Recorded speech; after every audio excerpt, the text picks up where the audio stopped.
Bonjour mes bien-aimés et bienvenue à l'émission Sipo.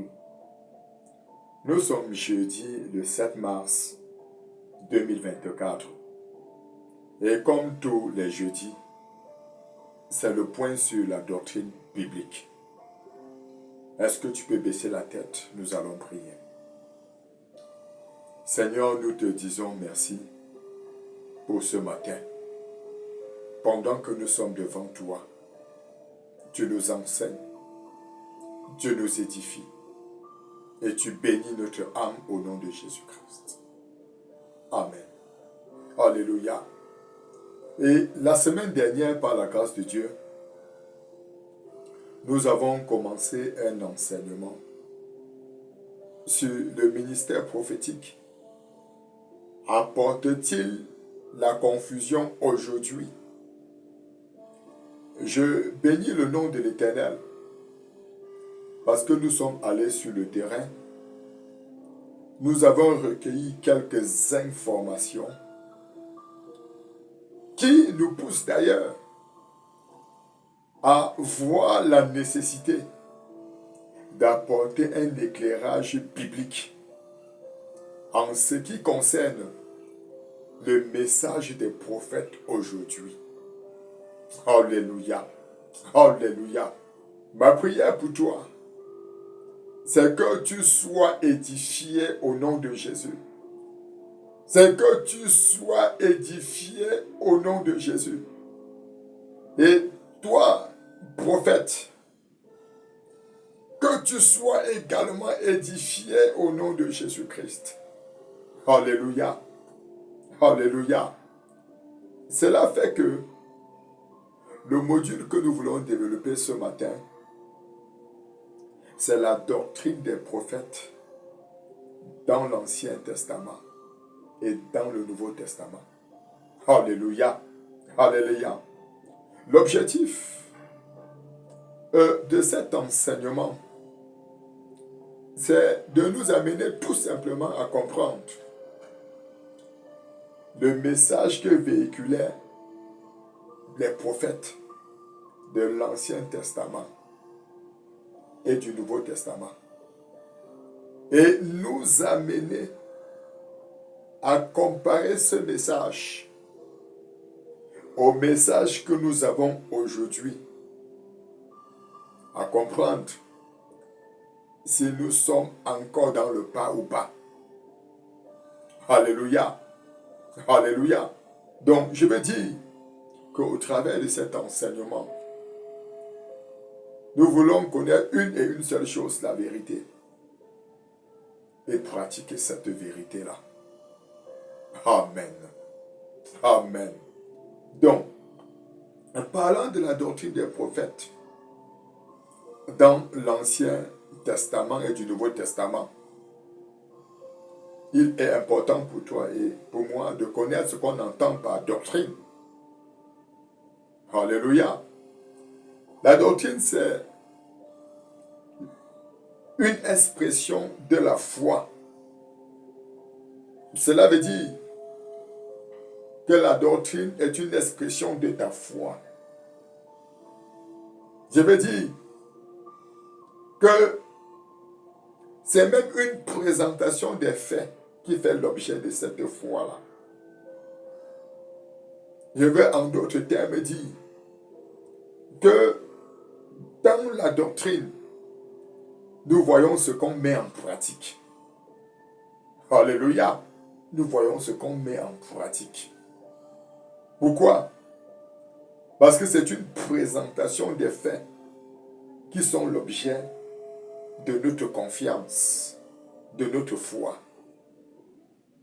Alléluia. Alléluia.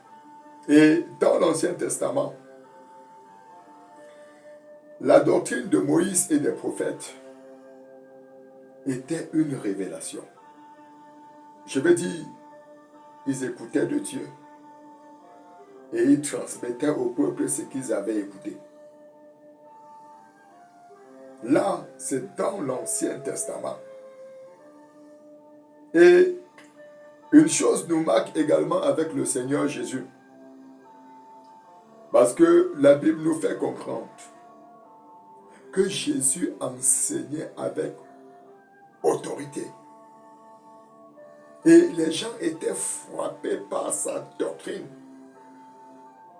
Alléluia. Alléluia. Nous comprenons par là que c'est à partir de l'Éternel que Jésus parlait. Et il édifiait le peuple. Ceci nous montre déjà l'inspiration. Ce qui doit être l'inspiration du prophète. Alléluia. La source d'inspiration du prophète. Ma prière, c'est que l'Éternel t'accorde cette grâce. Si tu es appelé à ce ministère, d'être inspiré par Dieu et par Dieu seul au nom de Jésus-Christ. Alléluia. Alléluia. Un théologien appelé Rainer Cruden, dans son livre L'introduction à la doctrine biblique, écrit en 1994, définit la doctrine comme tout ce que la Bible enseigne aujourd'hui au sujet d'un thème particulier. Tout ce que la Bible enseigne aujourd'hui au sujet d'un thème particulier. Une petite analyse de la déclaration de Rainer Cruden nous amène à comprendre que pour Rainer Cruden, pour qu'il mette en pratique un sujet, il faut que toute la Bible nous enseigne à propos de ce sujet. Et je veux dire que nous partageons entièrement, n'est-ce pas, la vie de Rainer Cruden. Et à cet effet, notre position ce matin, c'est qu'une doctrine est un enseignement biblique adopté à la fois par tous les prophètes de la Bible. Je veux dire, pour que je me mette à mettre en pratique un enseignement que j'appelle doctrine biblique, il faudrait que je me rassure que ce n'est pas seulement un prophète, que c'est plusieurs prophètes de la Bible qui me véhiculent cet enseignement. Alléluia. Alléluia. Ma prière pour toi qui m'écoutes ce matin, c'est que ta manière d'écouter la parole et de la mettre en pratique change au nom de Jésus. Et que désormais, ce que tu mets en pratique soit contrôlé par la parole tout entière.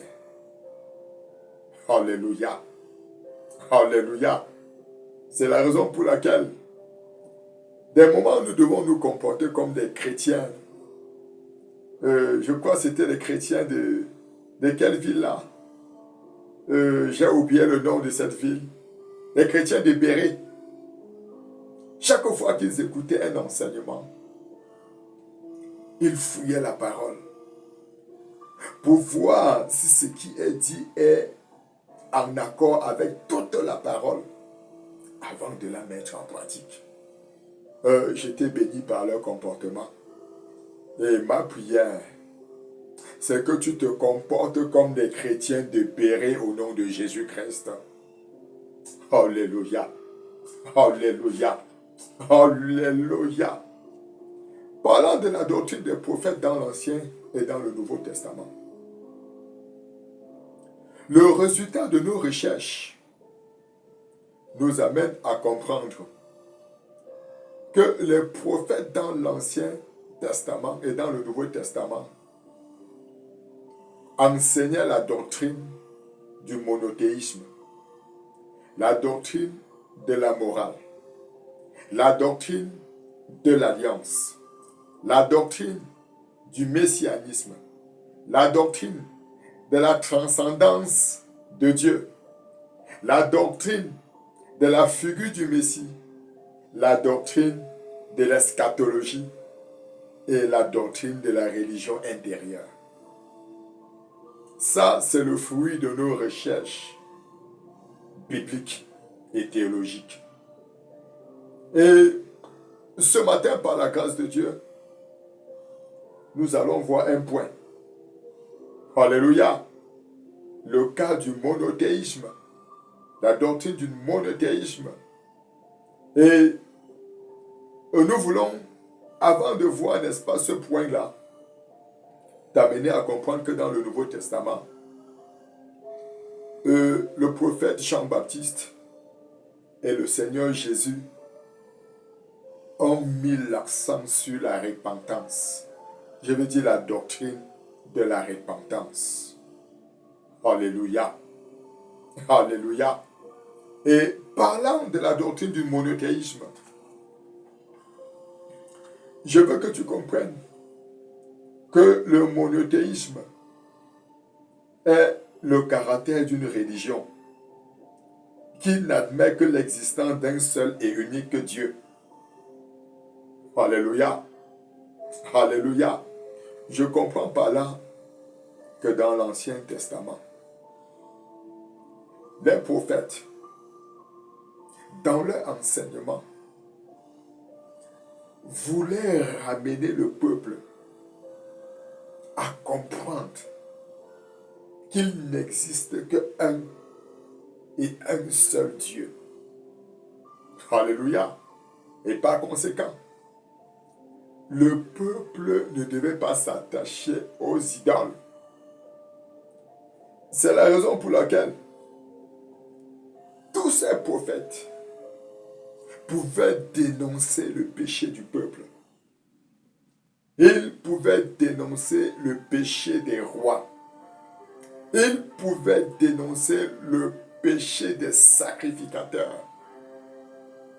Et la question que je me pose, est-ce que dans le message des prophètes aujourd'hui, nous dénonçons le péché du peuple? Nous dénonçons le péché du président de la République et de tous ceux qui sont autour de lui. Nous dénonçons le péché des sacrificateurs, c'est-à-dire des hommes d'église. Ça, c'est l'une des choses qui caractérisait les prophètes dans l'Ancien Testament. Quand ils voulaient ramener le peuple à comprendre qu'il existe un Dieu unique. Alléluia. Alléluia. Ma prière pour toi qui es connecté, c'est que l'Éternel te rende ministère au nom de Jésus. Qu'il te rende ministère au nom de Jésus. Que ta manière de rendre ministère après cet enseignement change au nom de Jésus. Change au nom de Jésus. Ramène le peuple à Dieu et à Dieu seul. Prenons quelques exemples. Alléluia. Dans l'Ancien Testament, des déclarations des prophètes qui enseignaient sur le monothéisme. Le premier cas, c'est le prophète Moïse. Dans Deutéronome chapitre 32, le verset 39. Il pouvait dire, sachez donc que c'est moi qui suis Dieu et qu'il n'y a point de Dieu près de moi. Je fais vivre et je fais mourir.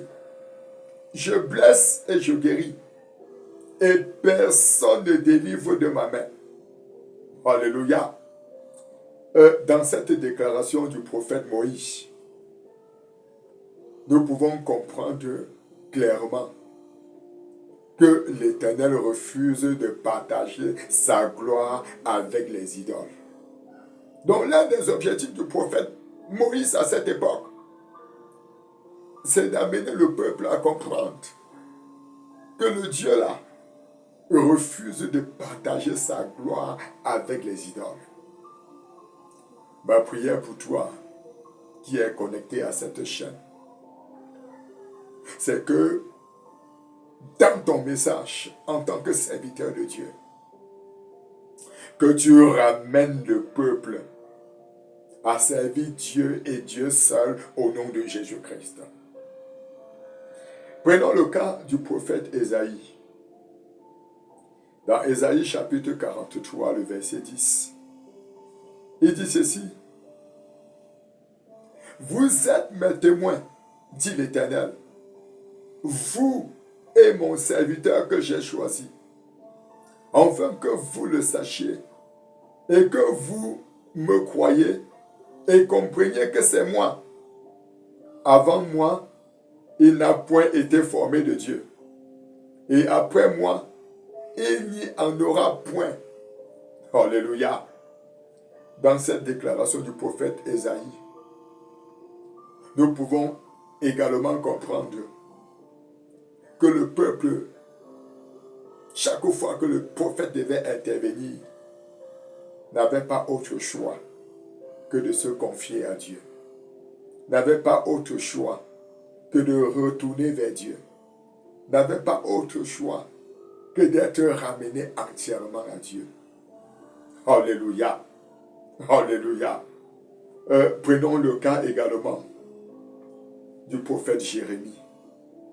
Dans Jérémie chapitre 25, le verset 6. Il dit, je prends juste quelques extraits, parce qu'il y en a plusieurs. Il dit, n'allez pas après d'autres dieux pour les servir et pour vous prosterner devant eux.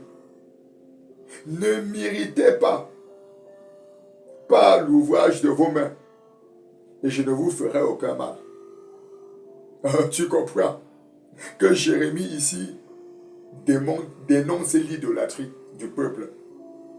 Et il amène même le peuple à comprendre que votre Dieu, c'est l'ouvrage de vos mains. Sachez que quand vous vous inclinez à ces dieux-là, vous irritez Dieu. Alléluia. Vous irritez Dieu. Et dans le plan de Dieu, dans le projet de Dieu, vous ne devez pas servir et vous prosterner devant les idoles.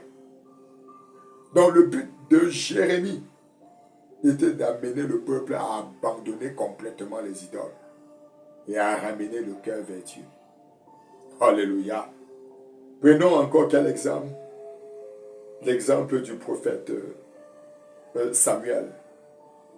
Dans le livre de 2 Rois, chapitre 17, du verset 38 au verset 39. Il pouvait dire, je cite, vous n'oubliez pas l'alliance que j'ai faite avec vous, et vous ne craindrez point d'autres dieux, mais vous craindrez l'Éternel, votre Dieu, et il vous délivrera de la main de tous vos ennemis. Alléluia. Le prophète Samuel ici amène le peuple à comprendre que c'est quand tu crains l'Éternel Dieu, c'est quand tu considères ton alliance avec Dieu qu'il te délivre de la main de tes ennemis. Et nous comprenons par là, mes bien-aimés, que tout ceci c'était pour ramener le cœur de ce peuple à Dieu et à Dieu seul. Alléluia. Alléluia. Je vais parler de qui? Je vais parler du prophète Élie. Élie, dans le livre de 1 Roi chapitre 17, ce prophète qui m'a tellement intéressé. Alléluia. Parce qu'à l'époque, le roi était Achab et sa femme était Jézabel. Et ce roi avait officialisé l'idolâtrie de Baal en Israël. Et je rends grâce à Dieu pour le prophète Élie. Parce que Dieu l'a utilisé pour faire un défi au prophète de Baal. Je bénis le nom de l'Éternel. Parce que le prophète Élie a remporté ce défi. Je veux dire, l'Éternel a gagné. Alléluia. Alléluia. Après avoir invoqué Dieu, Dieu a répondu Élie. Et Baal était incapable de répondre les prophètes de Baal. Ce jour était inoubliable. Pourquoi? Parce que les prophètes de Baal furent égorgés. Et la crainte de l'Éternel fut ramenée en Israël. Alléluia. Alléluia. Alléluia. Alléluia. Et quand je rentre dans le livre de Matthieu chapitre 22, c'est le Seigneur Jésus qui résume les 10 commandements de Dieu en disant, tu aimeras l'Éternel, ton Dieu, de tout ton cœur, de toute ton âme, de toute ta force, de toute ta pensée, et ton prochain comme toi-même. Dans cette déclaration du Seigneur Jésus, nous pouvons comprendre clairement que même le Seigneur Jésus voulait ramener le peuple à servir Dieu et Dieu seul. Alléluia. Alléluia. Alléluia. Il y a une étude, un théologien appelé Haché, qui a fait une étude sur ce thème également. Et j'ai été béni par sa déclaration. Voici ce qu'il dit dans son livre qu'il a écrit en 2001. Alléluia. Voici ce qu'il dit. Il dit, les prophètes étaient responsables d'encourager le peuple de Dieu à se confier uniquement dans la miséricorde et dans la puissance libératrice de Yahvé. Cependant, ce peuple comptait plus sur ses propres mérites, sur sa puissance et encore dans l'assistance d'alliés humains. Vous allez comprendre qu'en analysant, n'est-ce pas, la déclaration de Haché, nous pouvons comprendre que le peuple comptait plus sur ses mérites, sur sa puissance, l'assistance des alliés humains. Pendant ce temps, la responsabilité du prophète était d'encourager ce peuple à se confier uniquement à Dieu. Alléluia. Alléluia. Je veux dire que nous nous accordons avec Haché pour dire que les prophètes de l'Ancien Testament, comme du Nouveau Testament, ramenaient le peuple à Dieu dans leur enseignement. C'est d'où nous sortons avec la doctrine du monothéisme. Et la question que je vais te poser aujourd'hui, serviteur de Dieu, servante de Dieu, qu'en est-il de toi? Est-ce que dans tes messages, tu ramènes le peuple à Dieu? Est-ce que dans tes messages, tu ramènes le peuple à servir Dieu? Est-ce que dans tes messages, tu ramènes le peuple à honorer Dieu? C'est la question que je te pose ce matin. Et je voudrais également interpeller le peuple qui a pris la décision de marcher selon les voies de Dieu, qui a pris la décision de suivre les pas de l'Éternel. Est-ce que vous servez réellement Dieu? Est-ce que vous prenez la peine pour discerner le message de ce prophète qui est devant vous? Ma prière, c'est que l'Éternel te donne le discernement au nom de Jésus. Qu'il te donne le discernement au nom de Jésus. Qu'il te donne le discernement au nom de Jésus-Christ. Alléluia. Alléluia. Alléluia. Nous avons dit que l'objectif de cet enseignement, c'est de nous amener à prendre conscience et à tirer nous-mêmes des conclusions par rapport au message des prophètes que nous recevons aujourd'hui. N'oublie pas que la première doctrine des prophètes, dans la Bible, dans l'Ancien Testament, était la doctrine du monothéisme. Ma prière pour toi, qui m'écoute maintenant, c'est que toi-même tu sois ramené à Dieu. Peut-être tu t'accrochais aux idoles. Peut-être tu servais jusqu'ici des idoles. Peut-être tu te prosternais devant les idoles, devant des statuettes. Ma prière pour toi, c'est que tu prennes conscience que tu ne sais pas Dieu. Alléluia. Tu ne sais pas Dieu. Prends conscience que tu dois abandonner les idoles. Prends conscience que tu ne dois plus te prosterner devant les hommes. Prends conscience que tu dois servir Dieu et Dieu seul. Ça, c'est l'objectif de cet enseignement. D'amener à comprendre, à servir Dieu et Dieu seul. Alléluia. Alléluia. Nous voulons dire, pour finir, que tu ne peux pas connaître Dieu sans passer par son Fils, Jésus-Christ. La Bible dit qu'il est le chemin, la vérité et la vie. Et nul ne vient au Père que par lui. Je me dis, tu ne peux pas connaître Dieu si tu n'acceptes pas Jésus comme ton Seigneur et ton Sauveur personnel. Tu ne peux pas être ramené à Dieu. Ton cœur ne peut pas être ramené à Dieu si Jésus n'est pas ton maître.